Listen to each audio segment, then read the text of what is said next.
Hello, everybody. Welcome to NJ Thrive Small Business Webinars. Today is Tuesday, January 30th, and you are attending our weekly webinar created to help New Jersey small business owners start, grow, and thrive. Welcome.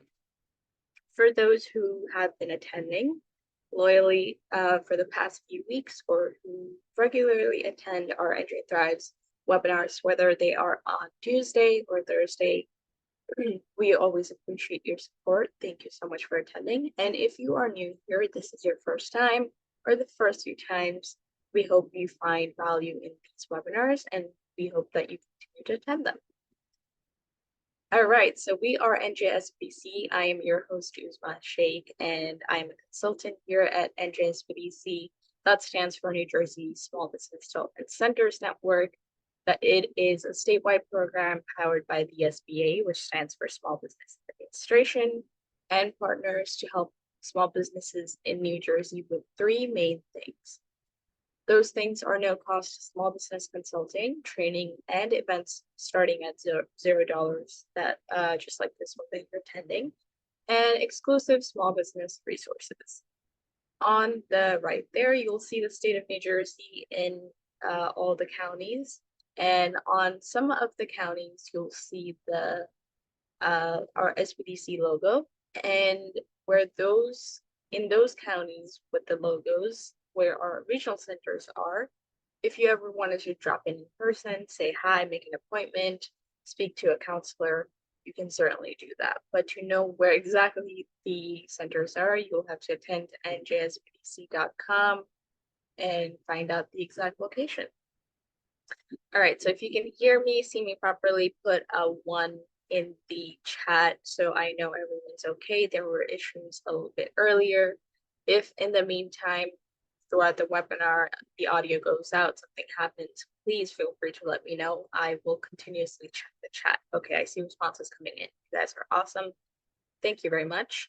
And if you are an aspiring entrepreneur and you'd like to share who you are, what you would like to do, if you already have a business and this is something else that you are attending the webinar for, let us know in the chat. I always like to say that you never know who you find here, your cheerleader, an investor, a supporter, a friend to get you through this journey.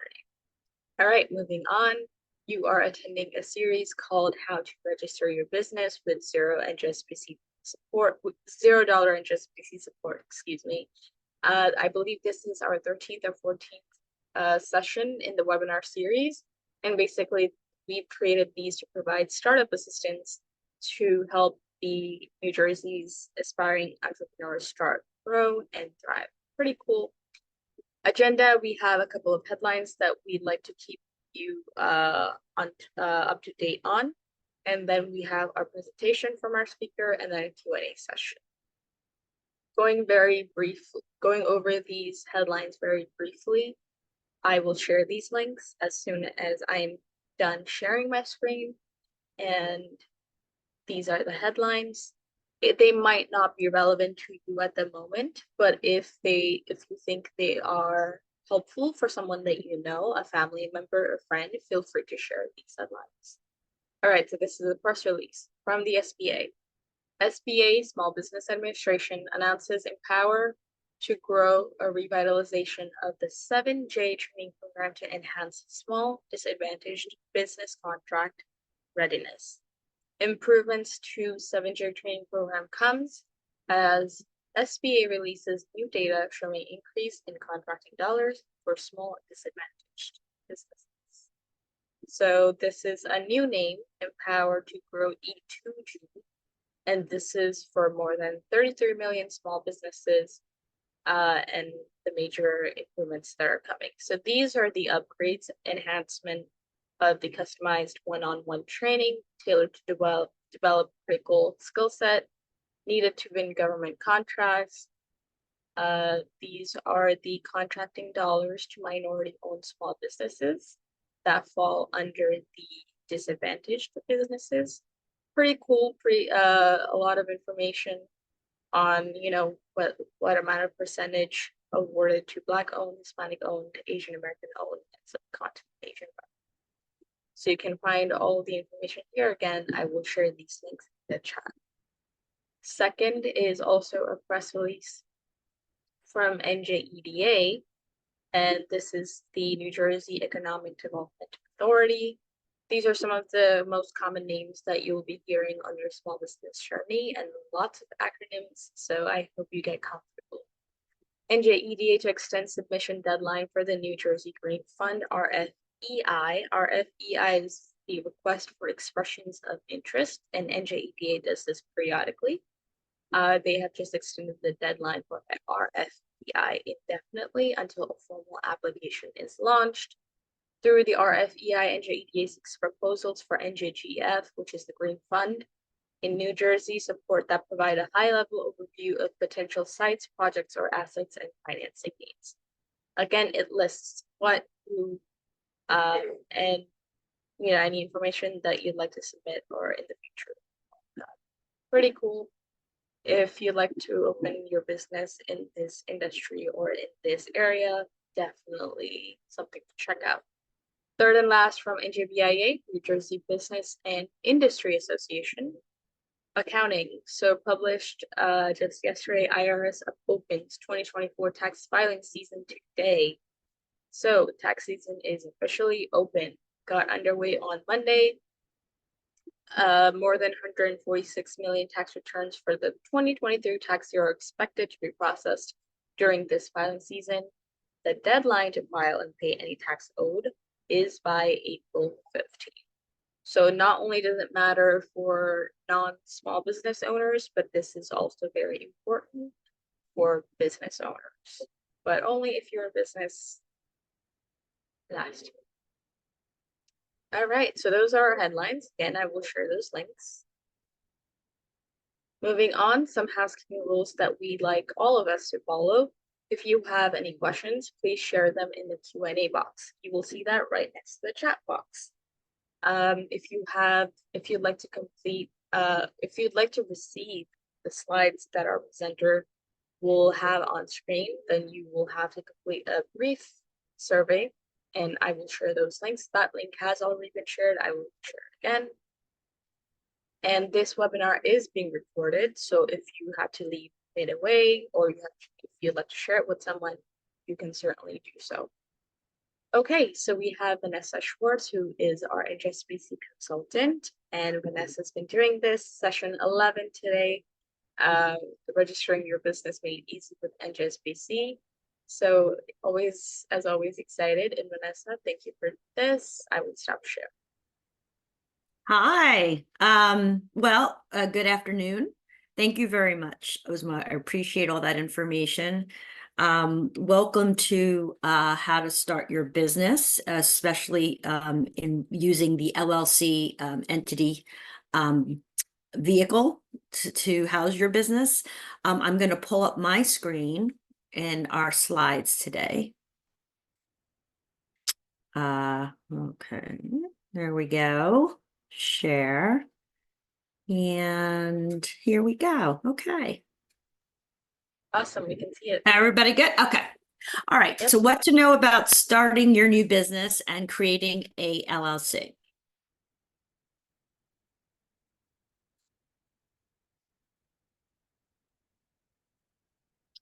All right. Here, what's going on? Okay. So we're going to talk a little bit today about business structures. There are several to choose from when you're starting a business. We're going to talk a little bit about the formation and registration process, primarily of the LLC, the limited liability company. Then we're going to talk a little bit about New Jersey, the state regulations when forming a business and registering the business in the state, as well as some commentary on taxes and how that works. Of course, funding and cash management as you open a business are very important to consider when you're trying to pool your resources together to start that business. At the SBDC, these are all topics of discussion, all ways that we can mentor you at no cost counseling to discuss all these aspects in starting a business. And of course, once you're formed, a little bit about opportunities going forward and growth and how the SBDC can continue to work with you to help you and mentor you in your journey. But today, really primarily focusing on how to form and register your LLC. And the one thing I want to say, and I will say it probably multiple times, is that we here at the SBDC will assist you in that process. So you'll do it, and we will walk you through it start to finish so that no steps are left undone and that everything is done correctly. And you can ask questions as you go along. So it's a great resource to consider. Okay. So the first type of business structure to consider is called the sole proprietorship. A sole proprietorship entails obtaining a trade name certificate from the county clerk's office. So depending on what county you live in, you would either go down to the county clerk's office in person, or you can probably at this point in time pull it right off the website, and you will be applying for a trade name. That will give you the ability to operate under that trade name legally, and also reserve that trade name for you within your county. The sole proprietorship is relatively inexpensive. It's a one-time $50 or $60 charge. You fill out that paperwork through the county clerk's office, you submit your check with the application, you get your trade name. With respect to any business entity, once you form and set up your business, there is another step, which means the registration. You have to register that business with New Jersey through the New Jersey registration application. It could be done right online at the Division of Revenue and Enterprise Services, and we will talk about that. But you would need a tax ID number, plus you'd have your trade name. And in this case, as a sole proprietor, you may use your Social Security number as your tax ID. You do not need to get a separate tax ID for your business through the IRS, but you can. You're more than welcome to.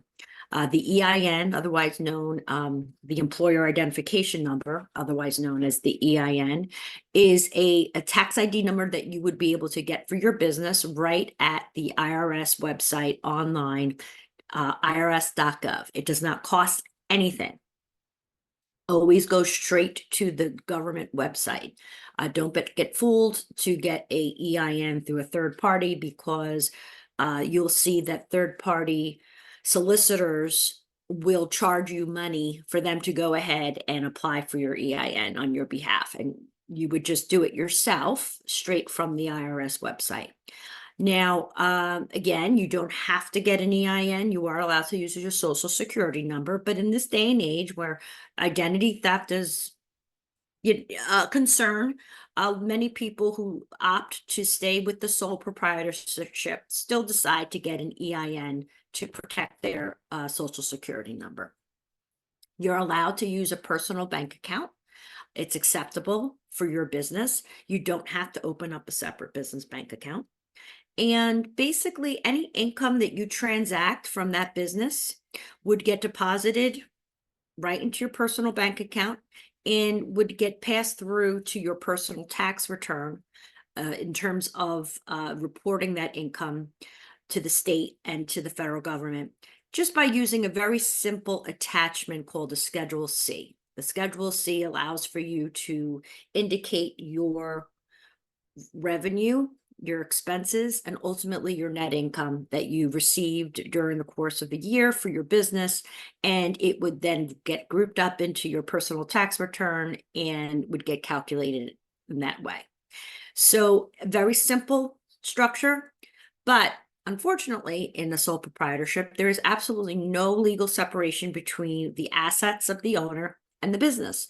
So you are, in a sense, the business is you, and that offers no liability protection for yourself. So if there's anything that you're doing within your business structure that is potentially subject to additional liability, you are potentially exposing yourself to lawsuit, debt issues, because you have no veil between yourself, the person, and the business. I like to say sometimes when to choose a sole proprietorship, sometimes you have a hobby, you're doing something, it's, it's coming in, you're making more income, it's not highly visible, you're working by yourself within your own field of your own home, or your own in your own way, that you're not overly exposed. Maybe a sole proprietorship would work well for you. But if you're interested in having a true business structure, then you may wish to consider a business entity that offers more protection.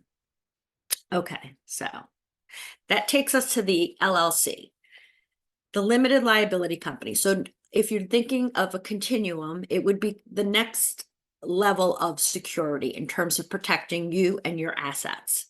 Limited liability companies are great because they're still relatively simple. They cost $128 to form and only $75 a year to maintain. I say only, it's certainly an additional cost, but you are now getting the benefit of a true business structure in terms of the entity, and having that company be separate from you personally. It's done at the state level versus the county level. Your name this time would be unique in the entire state of New Jersey, as opposed to just being unique within your county. And your business name isn't just a trade name. We wouldn't call it a trade name. It would be called your legal business entity name. And it has to be unique within the state. This type of structure does require you to have an EIN. You would go to the IRS website, you would get a tax ID number, the application to the IRS, the name of the business on that application would have to match perfectly with the application on the certificate of to get the LLC when you're going through that process. And you would need to do open up a separate business banking account. It is required. This allows for the separation between yourself and your personal finances with your business finances. And as opposed to going to the county clerk to handle all of this, the LLC is done online through the NJ portal, njportal.com. That's the state site for all things business related, and it can be done completely online. Now, with the LLC, one of the benefits is that you can continue to choose, well, you choose your taxation method. And if you're the single owner of the business, the federal government allows you to file your income taxes as if you were a sole proprietor, which is that Schedule C attachment. So very simple tax filing. If you are the single, it says single payer, but it's single member. Member means owner in LLC terminology. So if you are just one person in your business, you are permitted to file that Schedule C. So it's still a very simple tax process for the LLC. If you're more than one owner, the partnership tax filing is a default option, meaning that you're not a partnership. However, more than one person in an LLC, known as a multi-member LLC, are allowed to use the Form 1065 to file those taxes. And basically that's what a partnership tax filing looks like. It's a Form 1065 and then a K1, which is each of the members' individual share of the income would then get passed through to their own personal income tax, where they will then go ahead and pay their fair share of the taxes based on their ownership. The other option as an LLC is you are allowed to choose to be taxed as a corporation, but that's something we'll touch on a little bit. That's something usually that would be guided by the counsel of your accountant. And the other thing I want to say as well, and this will go for the next entity when we talk about the corporation, is that you never want to forget that last step, which is to register the business. So whether you're a sole prop, you're an LLC, or as we'll talk about with the corporation, once they're legally formed, you have to go back to the NJ reg. It's online, all done through the NJ portal, in order to register for tax purposes. If you skip that step, you're not legally allowed to realistically to transact business in the state, because that the state needs to know that you exist. The state needs to know that you've legally formed, and they want your information because they want to be paid their taxes. So that's why that last piece, the registration, is so important, no matter which business structure you choose. And if you work with us, we'll make sure that you get through all the steps and we do not leave out that last step. So then the corporation is the most comprehensive, protective business structure that you can pick. It involves much more paperwork. It's more expensive to maintain. The accounting of the corporation is more expensive to manage. You must establish bylaws in a corporation. You're expected to create a board of directors, even if you're just one owner. There are shareholder meetings you're supposed to hold, even if it's just yourself. It sounds silly, but there are plenty of single owner corporations out there for various reasons that might be the right way to go, because of liability protection. It has the strongest liability protection. It gives you the best structure to finance, to borrow money. It allows you to more easily to, I guess, parcel out shares to other owners.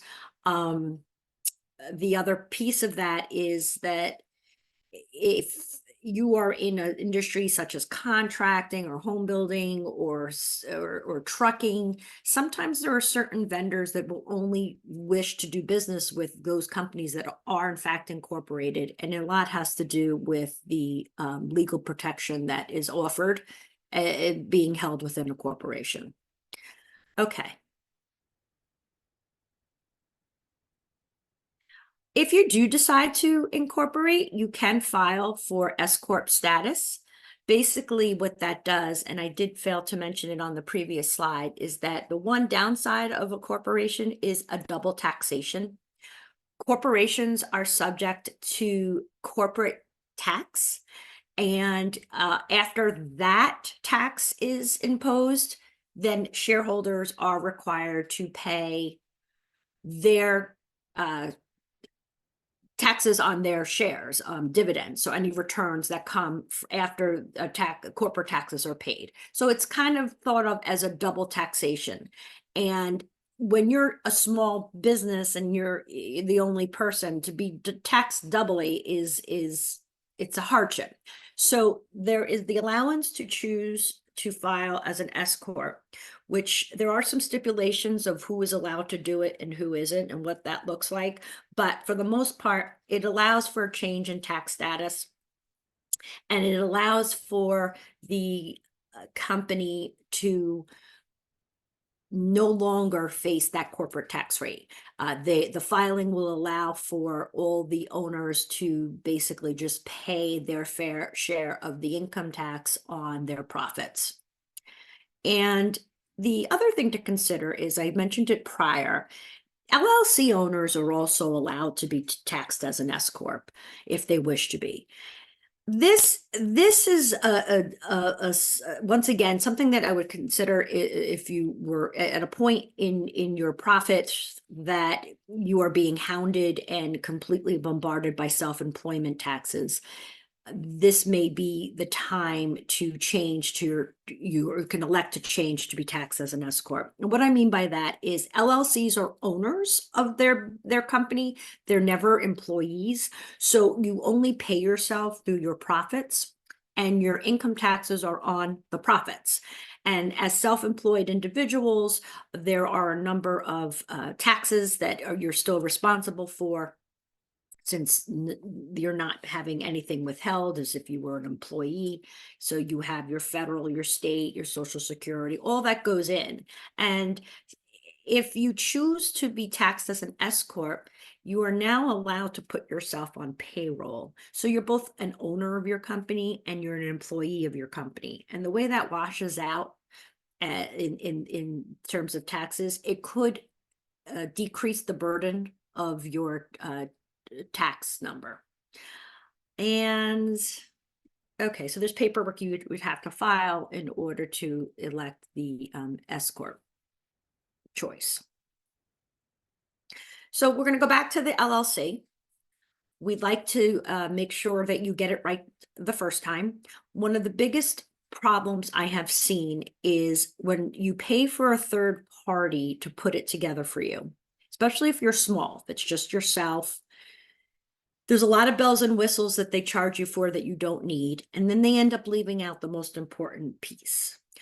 As far as I have seen, no third party, whether it be Rocket Lawyer, LegalZoom, your accountant, your lawyer, they'll offer the service to legally form the LLC for you, but they don't register with the NJ Reg. That's left to you, which is fine, except no one ever seems to be told that that's what they have to do. I've heard it time and time again. Most clients I have spoken with, they think they're all done, they start working, and we realize they never registered. And that's a problem. So it is something that's pretty self-explanatory when you're going through the process, but we all know it isn't. If you're not familiar with some of the terminology and you're on the online application, you don't know quite how to answer something.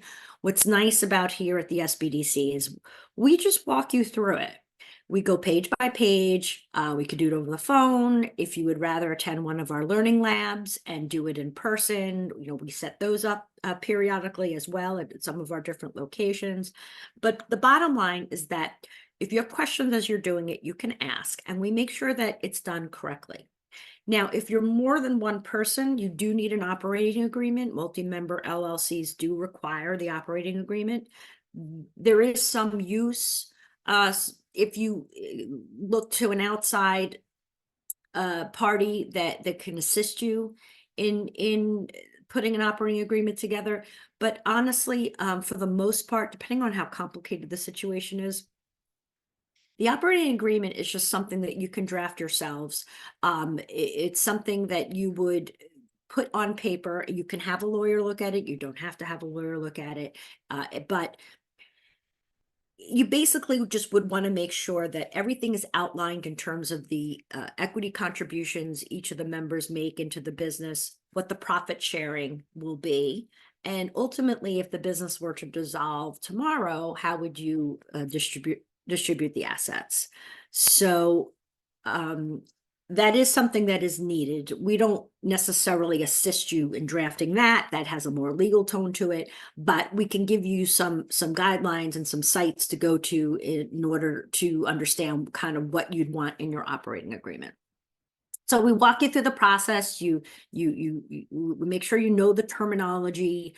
It's very important that as a business owner, that if you're going to do this, you know what you're talking about when you say what you are. I've had many experiences with clients who think that they're LLCs, but they call themselves incorporated and they say they're registered, but they're not. It's not your fault. It's really but it is something, because how would we know?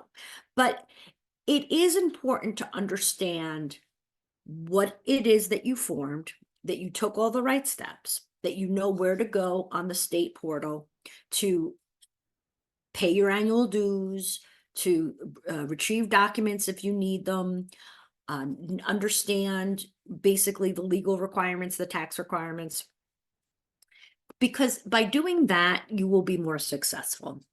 You'll understand what you're doing and you'll be able to keep your documents organized, accessible, and be much easier when it comes time for your bookkeeping.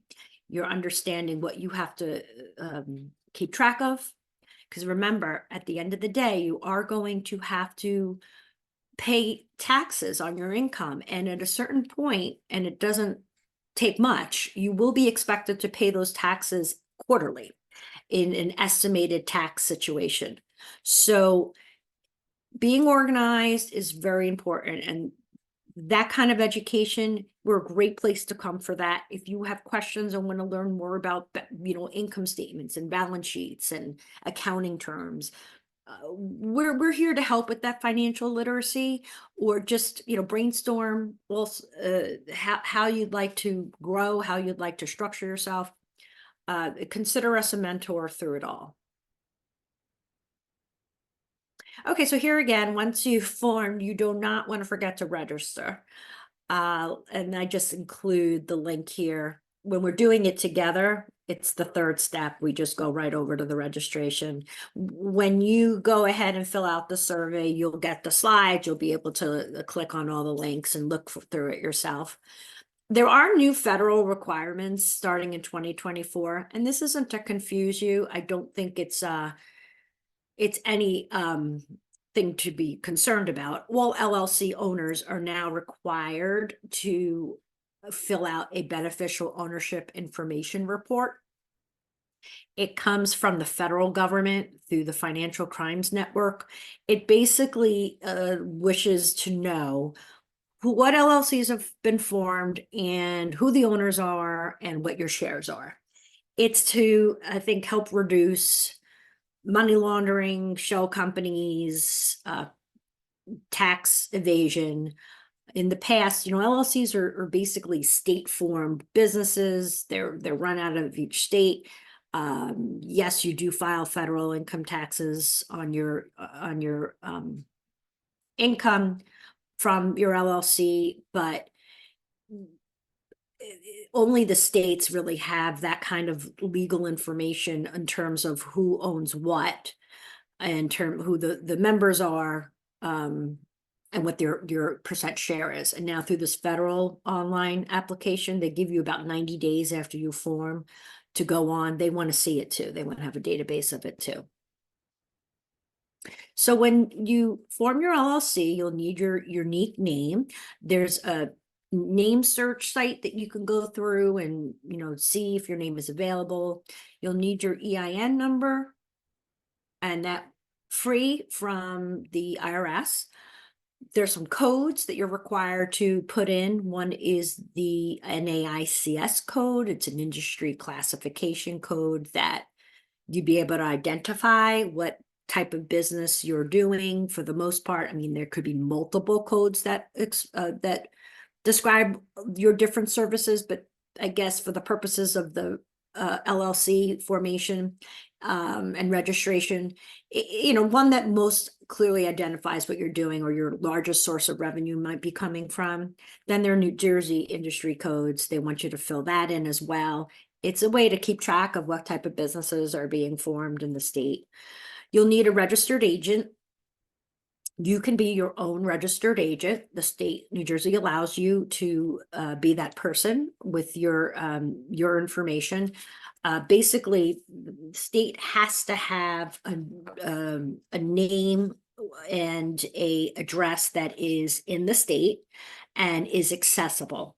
So if there were any instances where someone had to find a representative for your company in order to hand you legal documents or law, God forbid, some sort of like lawsuit papers.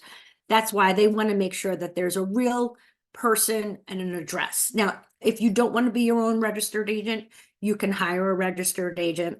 Cost depends on who you choose and what services you elect, but there are some relatively cheap ones I've seen for about $49 a year. They'll serve as your registered agent.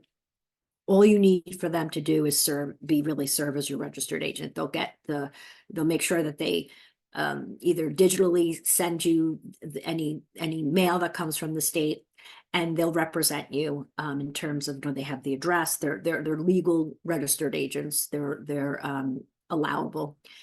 And the other thing, we talked about the operating agreement. If you're a multi-member LLC, you want to have that in place. You don't need it through the formation and registration process.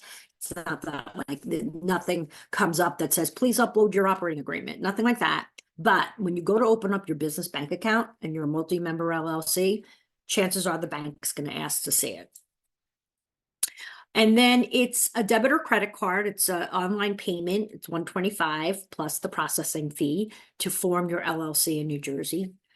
And you'll also need the names, addresses, and social security numbers, as well as all the ownership percentages of all the members prior to the that comes up on the registration side when we get to the registration. So you'll need to know how you wish to be taxed. We talked about the different types of tax choices you have as LLC owners.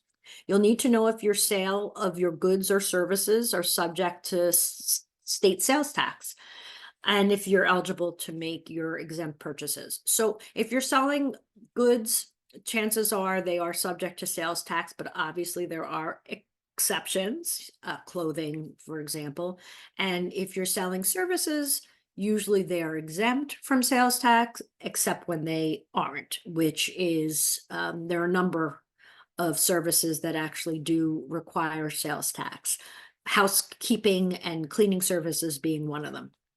So New Jersey has a booklet that goes through all the goods and services and explains all the rules of what is subject to sales tax and what isn't. But if you are somebody who has to collect sales tax, you'll check the box that yes, I have to collect sales tax, and the state will expect to hear from you quarterly to know how much sales tax you collected that quarter, and then they'll want you to send it to them. So basically, it is your responsibility to charge the sales tax on the item, and that is only if that item is sold or the services are rendered in the state of New Jersey. If you're selling things online and sending things to Pennsylvania, you do not collect New Jersey sales tax, that you just send it. But anything that happens in New Jersey that is subject to sales tax, you'll have to collect and you'll remit quarterly. And we can show you how to do that. And, it's all done through the statewide site. Now, some businesses require additional registrations. If you're a handyman, there's a general contractor or any kind of contracting work. There is a general contractor's registration. Some businesses industries like home health care agencies require licenses. There are some certifications that you might need if you're a cosmetologist or a licensed beautician. There are additional regulations for certain businesses, and so we have the sites to go check that out and be able to pull those additional regulatory paperwork and fees that may be required if you have questions about that. And then you'll need to open up a business bank account, identify a bank that you're comfortable with. You can check first maybe where you do your personal banking. That could be handy and convenient to do it that way, but you don't want to pay monthly fees. That's one thing that you want to avoid as a small business. You don't need to be dinged every month from your business bank account. So you see what kind of programs that they may have. Maybe they'll say if you have a certain amount in, we won't charge you monthly fees, or maybe they'll say as long as you use your business debit or credit card 3 times a month, that's it, then we won't charge you the whatever monthly fees they want to charge. Here's lots of great links that you'll get access to if you get the presentation. Here's the licenses and additional registrations. Sales tax requirements. I think that's the booklet where it'll go through what's taxable, what's not, what your income tax requirements are, I guess, at the state level. And then, if you're looking to hire employees and start a payroll, there's a process for that. State does want to know if you're going to start a payroll. If you're not sure, you say no. And then if you do decide down the road to start a payroll, you do have to update your registration. Same with the sales tax. If you're not selling anything subject to sales tax now, but down the road you do, you just update your registration. There's no fee. Then the W-9 1099 relationship, that's different. That's your independent contractor. But if you're going to do that, you're going to hire independent contractors, it's important to understand how to do that. Make sure that the contractor fills out their W-9, you keep track of all the paperwork, and then at the end of the tax year, you would issue a 1099. And insurance and workers' compensation, that's something we can talk about. Insurance, just because you're an LLC doesn't mean that you don't need insurance, depending on what you're doing. I mean, most businesses, if not all, probably should carry some sort of liability insurance. Again, I guess depending on what you're doing. Workers' compensation, that's a little tricky. If you have employees, you'll need to make sure you have workers' compensation. There's been a lot of gray area with W-9 contracted employees, of whether or not you should still carry workers' comp. And that's something that's worth discussing because you just want to make sure you are protected. So the SBDC will discuss and assist if you have questions on your startup needs. If you have questions on how to operate your business in terms of what cash flows are necessary to keep your business profitable. If you need to think about outside sources of capital for your startup, we can just help you with the business plan and think about that. Look at those startup costs, see what is necessary, maybe what isn't necessary, and certainly can introduce you to lenders. The lender will want certain things or want to hear certain things. So we'll try to prep you for lending. And again, financial literacy being very important. If you want to understand better how to manage an income statement, or what the difference between an income statement and a balance sheet is, or does that even matter for what you're doing? I mean, it should. A general understanding is important to be a successful business owner, understanding your cash flows, because at the end of the day, you want to be profitable. And that's the whole point. So as long as you're taking in more than you're spending, you're doing, you're going about it the right way, but sometimes it can get confusing. And I understand that. And so bookkeeping, we offer QuickBooks classes. We've offered them in the past. They were no charge. So something like that is helpful to keep an eye on our sites to see when these classes or programs are going to be offered. And we'll be honest with you, if we feel you need an accountant, if we think you should speak to a lawyer, always good to talk to an insurance agent. It can't hurt.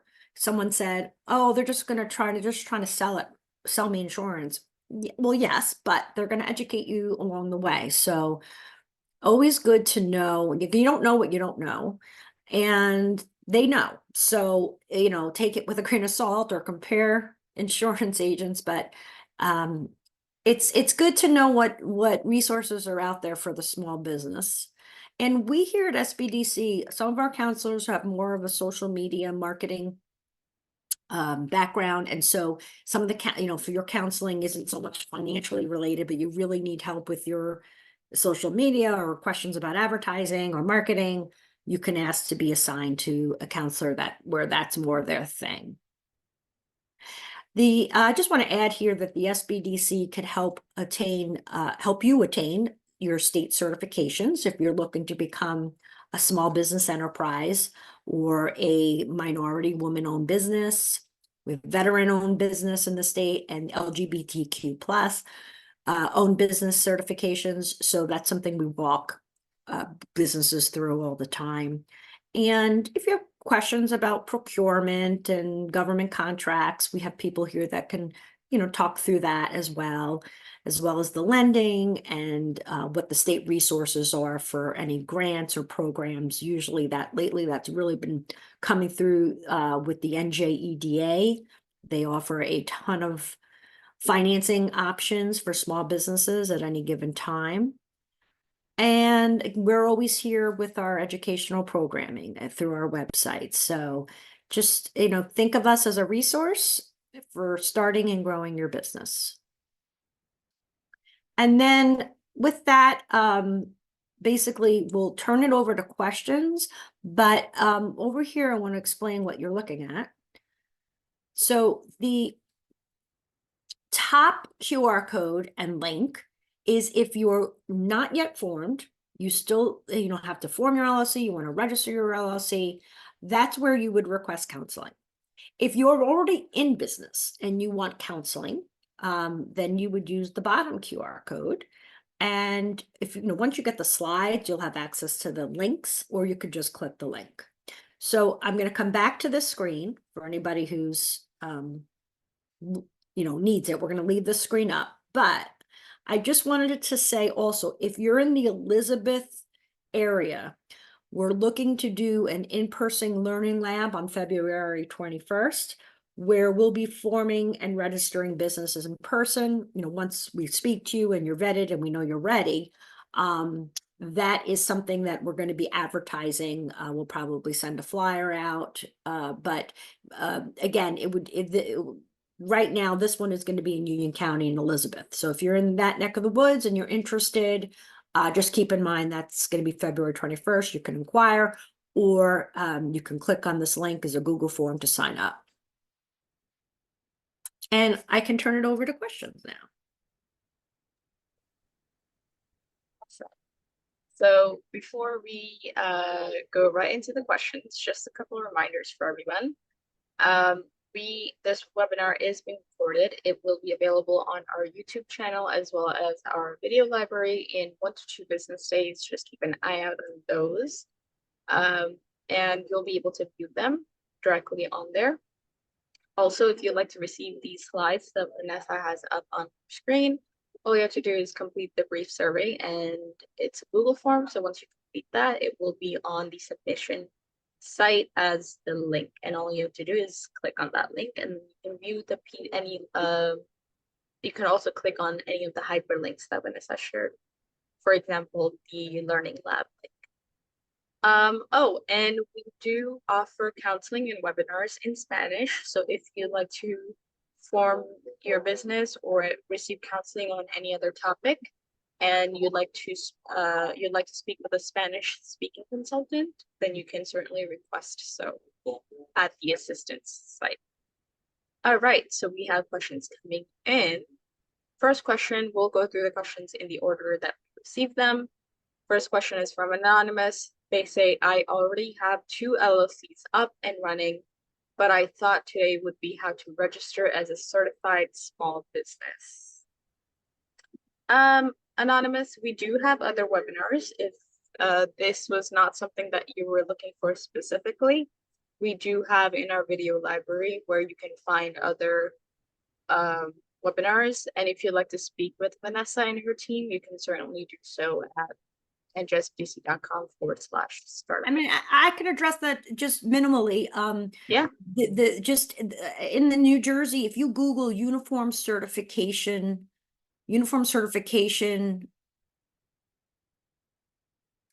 New Jersey, it'll take you right into the portal where you can go ahead. There's an online application to form a small business enterprise. The provisional requires a couple of documents. It's a year long. After a year, you will be required to include a number of additional documents. It's all spelled out right there. We can help you with that offline. Uzma said we do have presentations on that, but it all can be done through the portal. Yep, exactly. Next question is from Fatima, and they ask, any downsides of the S Corp designation? Downsides. Well, yeah, I mean, it's a more complicated tax filing. More paperwork. You're going to be on, most likely you'll be put on a payroll, so you have to manage a payroll. I think that's basically it. It's just more, it's a little bit more, it's not as straightforward as that Schedule C. Like if you're a single member LLC and the end of the year, you just go ahead and attach that single Schedule C to your personal income tax return. It's simple. You'll have to do additional tax work as an S corp. But it could be worth it, because if at the end of the day, if your tax burden is less by being taxed as an S corp, then it's worth it. It's just maybe some additional steps and maybe an additional cost if you're using an accountant.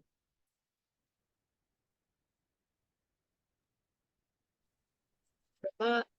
Next question is from Christina, who asks, do you know if I make jewelry and fashion goods in New Jersey and then take them and sell them in New York City? Do I need to pay taxes on those sales? Also, if I do interior design services in New York City but live in New Jersey, do I have to pay taxes on those service requirements? Service payments, sorry. Okay, I'm assuming you're talking about initially sales tax, right? Okay, so sales tax is only charged if the transaction happens in New Jersey, or if you've mailed something to somebody in New Jersey. So it has to happen in New Jersey. If you take your jewelry to New York and the bracelet costs $10, then you'll get paid $10. You don't charge sales tax. You're not in New Jersey. Now, I just want to make sure, though, that you understand that income tax is income tax. Like, that doesn't matter where you make that money. You're going to record your sales no matter where they come from. You're going to record your expenses, and whatever the difference is what you owe federal and state income taxes on. It can get complicated in a situation if you're in New York more than you're in New Jersey, and if you're conducting business there, that's something you'd have to talk to an accountant about, because then you could be potentially subject to New York state taxes, income taxes as well. But no, I mean, if you have a client in New York and you're going over there and you're doing a service, and it's you just do your service and that's fine.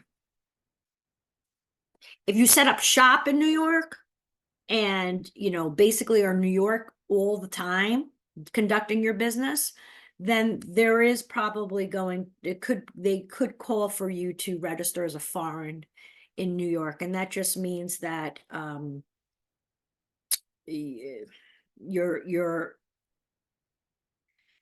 you're transacting business in New York at such a level that you are expected to pay New York state taxes. But I that is not what, I'm not an expert in that, so it's just something to consider. Okay. There's a follow-up from Christina, and there are two other questions very similar to that. So Christina says, and I can answer this, and you can as well, Vanessa. The follow-up from Christina is, I am interested in getting help updating a business plan and getting connected to interested vendors. A similar question is from Derek Lee, who says, want to know more about how to get grants and funding for my business. I have my business portfolio and plan written up. And then had a similar thing from Ajaz in the chat, who says, how can I register for that? Which is basics about financial literacy, QuickBooks training. Also, can I access all webinars online? So similar questions. The answer to all of this is basically the link that Vanessa has on screen, but the second one, the one that says for those already in business, arrow pointing to that QR code, click here for counseling NJSBDC, not the one that says startup, because the second one, right, is the one for general counseling. If you go to njsbdc.com/startup, that will take you to Vanessa and her team for registrations formations. This second one is for already in business, or you'd like to update your business plan and such. The reason we have those separated is because For example, if you want to get basics about financial literacy QuickBooks training or updating your business plan, things like that, then you would speak to a counselor who specializes in those things. So go to NJSBDC.com, request counseling, be specific in your request for assistance. It will give you a little blurb to write on what you're looking for. So what you can say is I attended a webinar, but I would like to receive counseling on exactly what you just told me. In the chat or the questions, you can say I'd like to update my business plan, or I'd like to speak to an advisor about financial literacy and QuickBooks. And please connect me with someone who can help with that. And you will be connected. Hopefully that helps. Please let us know if there is additional information needed on anything. All right, moving on to the next question. Vanessa, I'm sorry, did you want to add anything to that? Okay. Next question is from Dr. Chalice. Where are the best places to locate accountants and tax advisors as one service? We don't give referrals, make private recommendations for private businesses. I always tell people to, as a small business, go in your community, go to your Chamber of Commerce, do a search within or get the advice from other small business owners and recommendations. That I think is the best way, I think, to find somebody trustworthy. So I always give that advice, is either your local chamber or your municipality. Just see who's around and see if there's anybody who can make a recommendation. Like if you have like a community Facebook group, shout out to small businesses out there. Who have you used for tax or legal? And we do have a couple of questions about the Learning Lab. So what I will do, Vanessa, is put the link for the Learning Lab that you had shared in the chat. And it is the Yes. Google Forms, right? Okay. Yes. Okay. If do you want me to do that? I've just put it in. Oh, I just good. shared the link for the Google Forms. Yes. And that is the in-person Learning Lab. That's an in-person learning lab. It's going to be in Elizabeth on February 21st. What we'll do is make sure we'll have a consultation. We'll make sure you're good to go. And if you'd rather do it in person, you can come into a classroom setting and we can walk you through it. What's the timing, Vanessa? 4 to 6. 4 to 6 p.m. All right. All the information is in the chat. Okay. Next question is from Bunny. For importing food stuff, do we need FDA certification? I can't answer that on this call. Yeah. I'd have to, I've had that come up before. We'd have to look at the website and just see exactly, because it does depend on what it is. There's no way I could answer that without having counseled and understanding more about your business. Right. Because I think it does depend. Yep. There are a couple of questions here that the answer to those answers will be like, oh, it depends, or the answer will be like, you'll have to come in for counseling. We really can't answer this, a detailed question in depth during the webinar, just for the sake of everyone's time. So we do have a question from Anonymous, and they have a lengthy question. They go into multiple different things. So like, what is the penalty for not registering? If I set up LLC in New Jersey, why does my county not know about it? Anonymous, we highly recommend that you reach out to Vanessa and her team via njsbc.com/startup. This will definitely help you. An in-depth conversation will definitely help you, it seems like. But thank you for attending and for asking the question. We appreciate it. Well, all right, yeah. next. Oh, I was just gonna say that where it can become, well, you have to register, number one, but yep. you have the plenty of people don't realize it, and when we get them registered, we'll get them registered after the fact.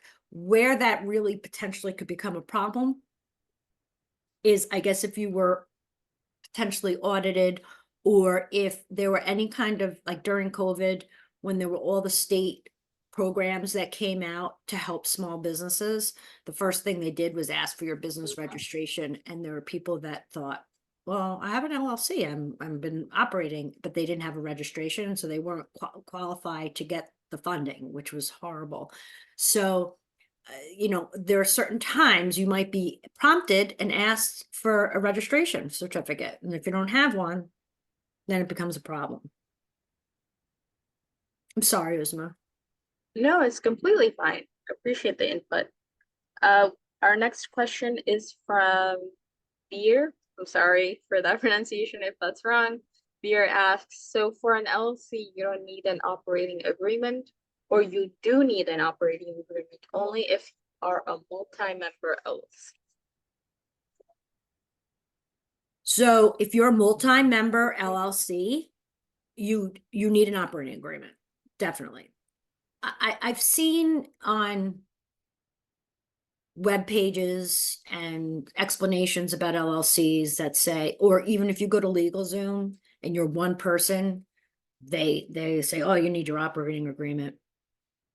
I don't know why one person would need an operating agreement. I know definitely if you're more than one, you need an operating agreement because you're having an agreement with somebody. One person, I don't think it's necessary, but I have seen that be part of what's asked in certain places. Like, if a lawyer has a website and is talking about how to form an LLC, they'll talk about the operating agreement. As far as I know, it's only ever inquired about if you're more than one member.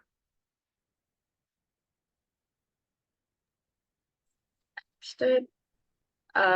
Next question is from Anonymous. They ask, I am a physical therapist. I do home care physical therapy in New Jersey. Do I need to pay tax on my services? Oh, home care physical therapy? Yes, in New Jersey. You mean charge sales? I'm guessing she has to have to charge sales tax. That has not been clarified. Just says, do I need to pay tax? Well, for physical therapy, no, you don't charge sales tax. But if you're asking, do I have to pay income tax? You do. Got it. I'm guessing you're asking about sales tax. No, physical therapy is not subject to tax, especially if it's if it's a service. Well, it's service, if there's a prescription for it, if there's medical need. I will give you one example though, a masseuse. So if you go to a massage parlor, it's taxable. Like if you will go get your massage and you pay at the end of, you go to Massage Envy or something, and at the end of the you leave, it's whatever the charge is plus sales tax. If you have a prescription for massage services, then it is not taxable.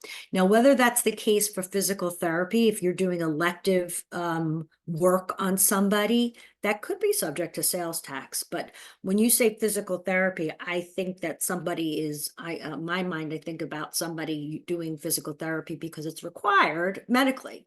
So there is a differentiation between something that's required medically and something that is not. So I don't know if that helps, but it's definitely the case for therapeutic massage.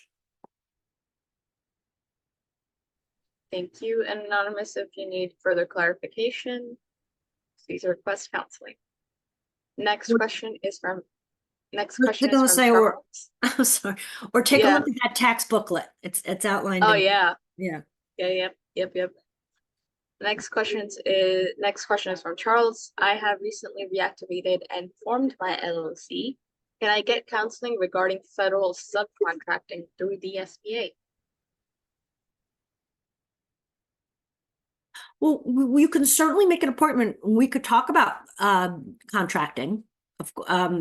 The SBA Well, yes. I mean, there's a number of ways you can look for subcontracting work, whether it be through the government, or through private business as well, that funded by, government. But something like that, make an appointment, talk to a counselor, explain what it is that you're doing, brainstorm with somebody to see what the best way to go about looking for this type of opportunity. Depends on what you're doing and how big a contract you're looking for. Some of the smaller contracts are actually much easier at the municipal level. There are so many opportunities to bid for work where it's really geared toward a small business. So that's always a great place to look.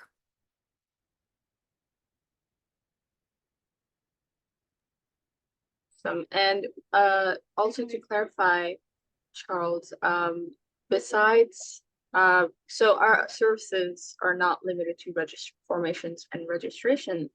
As I mentioned, we can certainly consult you with, whether it's financial literacy, whether it's business plan, marketing, um, QuickBooks, accounting, things like that. And I know these terms are not interchangeable, but if you would like counseling for certifications as well as procurement, we do have consultants who can help you with that. So all you have to do is just ask.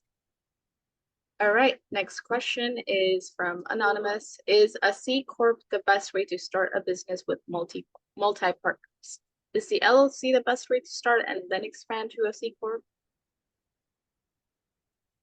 I know you're going to hate me, but it all depends. There's so much it depends on. There's no way in a vacuum I could answer that because it's going to depend on what the line of work is. Going to depend on how complicated the relationship is. Yes. If there are if it's a straightforward, you know, partnership where two people are both working at something, maybe that multi-member LLC makes a lot of sense. There's a lot of flexibility, much more flexibility with LLC membership because you can kind of put in an operating agreement, okay, I'm going to be this percent profit, but I'm only going to put this amount in, but I'm only going to work part-time. Like, you can kind of structure it. The corporation is a little bit more strict in how ownership goes, but it could be helpful in terms of getting equity into the company. So say you have 100 shares, of your corporation and you want to, divvy it up into 100 shares and you want to, give out shares for capital contribution. And then that's it. They're just shareholders. So they're owners by being shareholders, by giving money. They have an ownership stake, but they're not involved at all. So like it really just depends. And something like that, I would make an appointment. Thank you. Oh, and to Next answer the question. question, LLC to a corporation, yeah, you can always change at some point. There's a process for it. Even if it's just a matter of dissolving the LLC and incorporating, there's a process. Got it. Next question. Would you recommend for an independent contractor to start an LLC? Can you say that again, Isma? Sorry. Would you recommend an independent contractor to start an LLC? Oh, I think I know I think I understand the question. Yes, it depends. There's a great number of reasons why that might be to your benefit, especially if it comes to liability protection, number one. Number two, if you're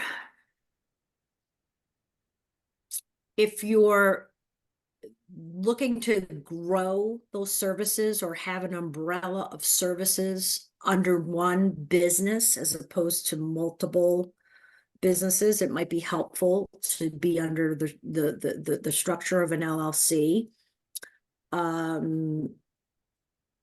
Some vendors take it are much more amenable to working with the LLC than the individual. So it depends on what kind of services you provide. It's just basically, it's kind of a step up. It gives you a little more structure. If this is really something kind of that you're growing, and even though you're an independent contractor and you do your 1099, well, instead of having the relationship be with you personally, why not have the relationship be with your business? And, with your tax ID number, and you have your separate business account. And then if there ever comes a time where you're looking for maybe a small business loan, you're much better positioned as an LLC to seek financing than you are as an independent contractor. Thank you for that. Next question we have, do I have to register or set up a business structure if I am baking cakes for birthdays or weddings? No. It's up to you if you want to set up a business structure. Now, if you're making money and money is flowing into your bank account because you're delivering like 50 cakes a weekend, then you better make sure at some point you're set up from a tax perspective. So whether that means registering as a sole proprietor or creating your LLC, you'll want to make sure for income tax purposes, you're not trying to get away with something. I mean, people have hobbies, people, dabble in certain things. They don't really make enough money, or, they're not, I'm not saying I'm never going to promote just, having a cash business, but what you do is what you do.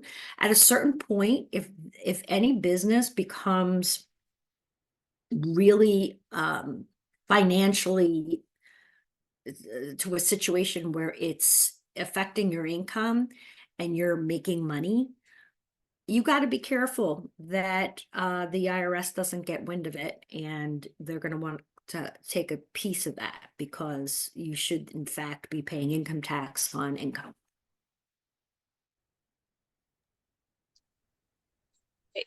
Next question is from Anonymous. Can a CPA or a lawyer be my NJ registered agent?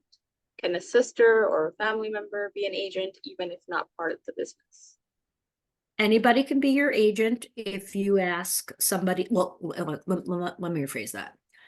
If a sister or a parent, they want to be your agent and they have a home address, not a PO box, and it's like a real location, a real name, yes, they could be a registered agent. In terms of a lawyer and accountant, not all lawyers and accountants. I know that there are lawyers and accountants that offer that service. So as long as they offer it and they say, yes, we are official, we can act in that capacity, they agree to it and it's a thing, then yes, you could use, I have seen lawyers act as registered agents, accountants, but doesn't mean that they all offer it. They have to know that they're being used and they have to agree to it.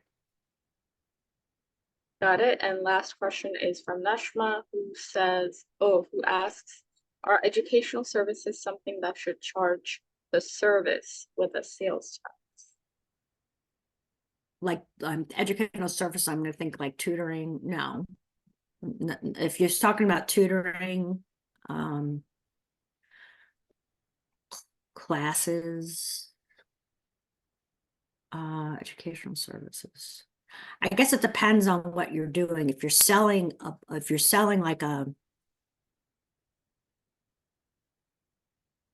something, if you've created content, digital content, and you're selling something along those lines to an individual, not to an exempt institution like a school, then I do believe there's sales tax on that. But like if you're talking about like tutoring or something along those lines, there's no sales tax. I would always recommend somebody look at that booklet because it's outlined. And they did follow up and say tutoring classes, professional development, things like that. Yeah, I don't believe so. Okay. And I know I see more questions coming in. It is 1:16 p.m. I would want to be respectful of Vanessa's time, of everyone's time. So I we'll could take just, one or two more. yeah, we have two more, so we'll just quickly run through them. That's And it. then no more questions after that. Claudette asks, I am a learning specialist who worked out of college. Can I open advising or consultant services to work with college students?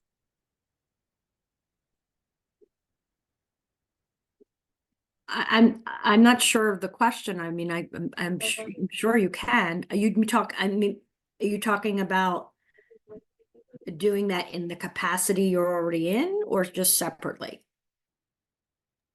Yeah, it's something that I think like a career service, you might have to speak to someone else, but if from a business perspective, if you'd like to talk further, we can sort of help you. Question from Anonymous. I would like to set up a virtual office. Should I form an LLC?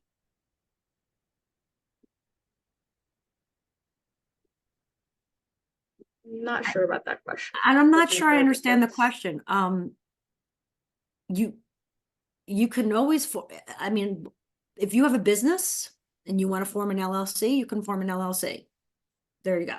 Right. But if you're a home-based business, if you're asking me if you're a home-based business and you don't want to use your home address because you don't have a physical location, there are options for virtual mailing addresses and there are options for virtual business addresses. Right. So that is possible. You can't use a virtual address for a registered agent. That you cannot do. But you can use it for mailing.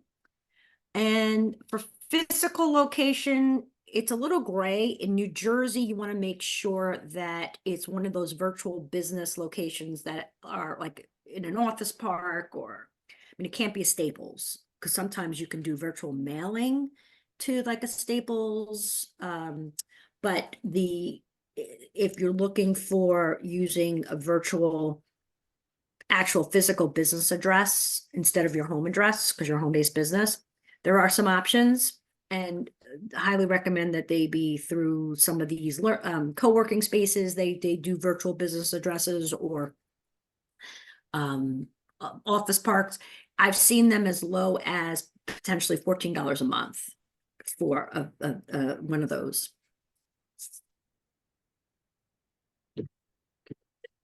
You, and that concludes our Q&A session. Thank you everyone for sticking with us.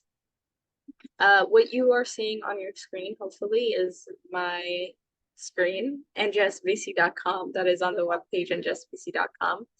And so, okay, let me just rewind just a little bit. That concludes our presentation with Vanessa. So I'm just going on to our, just some links and everything. So concludes our presentation, our Q&A session. Thank you, everyone. Thank you, Vanessa, as always. Always Thank appreciate you. it. Thank you. And thank everybody for joining. That's Yeah. awesome that you did. We always have a very good crowd. All right, so I will just briefly, I don't want to take up much of your time. Briefly going through our njsbdc.com, this thing that you see here, that's for general counseling. So anything that we mentioned earlier, marketing, QuickBooks, accounting, anything like that, that's what you would request here. But if you want to speak to Vanessa's team, then you would just go to njsbdc.com/startup. You put that there, and that's how you get connected with the startup team.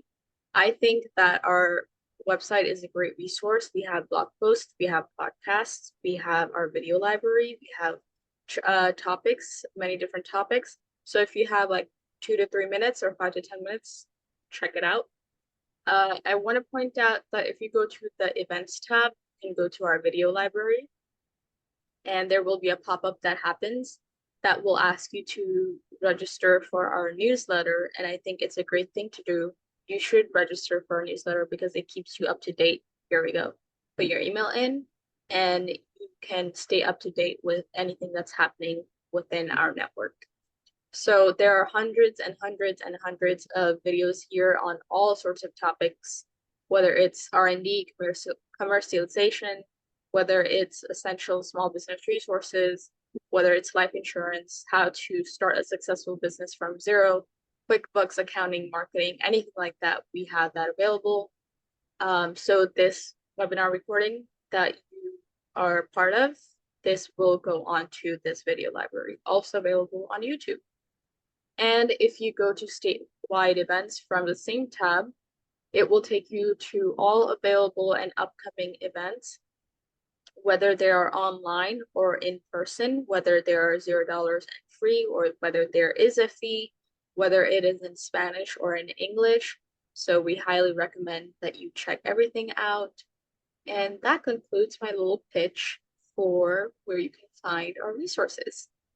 And as always, keep an eye out for our Thursday webinars. So the next Thursday, we are entering February, people. That is, January has already passed by. That is crazy.